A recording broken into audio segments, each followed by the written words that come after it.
Should you change your own oil? Well, let's talk about that while the oil drains out of my Lincoln that I have up on the ramps here. Financially. All right, well, financially, it costs about half as much for me to change it. It's about $100 to get an oil change with good quality oil and or high mileage oil and a good filter, and I can get the same thing at O'Reilly for less than $50. So, yeah, you have initial cost of this stuff, but especially when you have a family, like my wife and I both have a vehicle. We had 3 children all driving at the same time.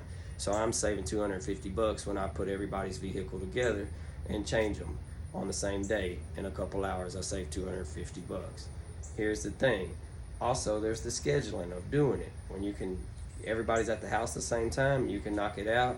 You don't have to drive to wherever you have to get it done. You don't have to wait, all of that stuff. Now, so financially, I believe it's cheaper because I don't believe, and you'll have a major in economics, like I've said in other videos, say, well, you should specialize in what you do. You have a comparative advantage to do what you do and pay somebody else to do this, or mow the yard, or change the wall plug, or the light switch.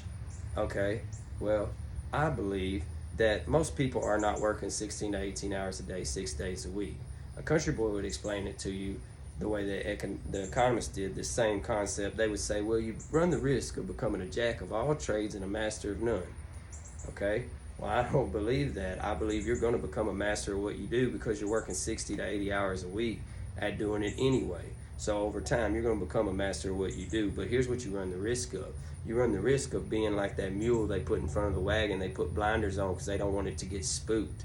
So it just focuses on what's ahead of them. So you put blinders on your brain, and you put your brain in a box, so all you know how to do is exactly that one thing, right? You talk about being fitting in right where the system wants you to fit into. You only know how to do that one thing, and you get spooked by everything around you.